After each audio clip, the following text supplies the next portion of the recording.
পারল না বাঁচাতে, এমনকি 7 মিনিটের এক্সট্রা টাইম চলল প্রায় 12 মিনিট পর্যন্ত।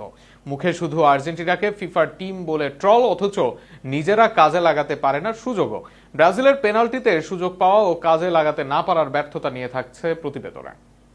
একটি ম্যাচ একটি পেনাল্টি প্রকল্প, সেই প্রকল্পের জোরে চ্যাম্পিয়ন আর্জেন্টিনা দল। মেসিদের চ্যাম্পিয়ন হওয়া নিয়ে এমন কথা শোনা গেছে ব্রাজিল ভক্তদের থেকে।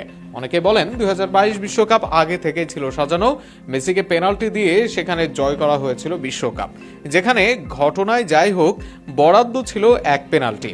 তবে এবার ব্রাজিলের জন্য এক ম্যাচে জোড়া পেনাল্টি বরাদ্দ দিয়েও হলো না লাভ। এক ম্যাচে দুইবার পেনাল্টি পেয়েও জয় পেল না সেলেসাওরা। উল্টো র্যাঙ্কিংয়ে 15 ধাপ পেছনে থাকা দলের বিপক্ষে হেরে যায় তারা, বিদায় নেয় বিশ্বকাপ থেকে। নকআউটে পেনাল্টি পেয়েও কাজের কাজ করতে পারেনি ব্রাজিল। শুধু পেনাল্টি নয়, খেলাও অতিরিক্ত চালিয়ে নেয় রেফারি। নির্ধারিত সময় শেষে অতিরিক্ত দেওয়া হয় 7 মিনিট।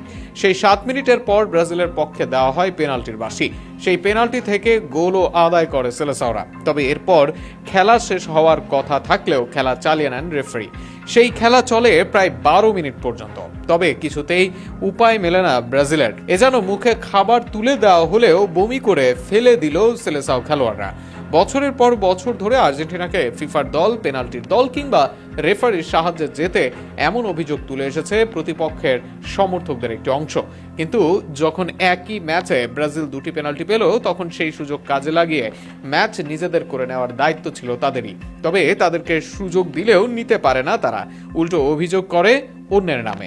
রেফারি সুযোগ তৈরি করে দিতে পারেন, কিন্তু গোল করে দিতে পারেন না। মাঠের শেষ পর্যন্ত পার্থক্য করে দেন ফুটবলাররাই। সেই কাজেই দক্ষ আর্জেন্টাইন ফুটবলাররা, যারা এতদিন বলতেন পেনাল্টি পেলেই কাপ জেতা যায়, তাদের জন্য এই ম্যাচ একটা বাস্তব শিক্ষা। কারণ দুটি পেনাল্টি পেয়েও বিশ্বকাপ থেকে বিদায় নিতে হয়েছে ব্রাজিলকে। তাহলে সমস্যা কোথায়, রেফারিতে নাকি নিজেদের খেলায়? র্যাঙ্কিংয়ে অনেক পিছিয়ে থাকা প্রতিপক্ষের বিপক্ষেও যখন দুটি পেনাল্টি, বাড়তি সময় এবং একের পর এক সুযোগ পেয়েও জয় আসে না, তখন আর অজুহাত চলে না। তখন স্বীকার করতেই হয় সমস্যা বাইরে নয়, নিজেদের মধ্যেই। একই সাথে পেনাল্টি পেলেই শুধু জয় করা যায় না, বিশ্বকাপ থাকতে হয় যোগ্যতা।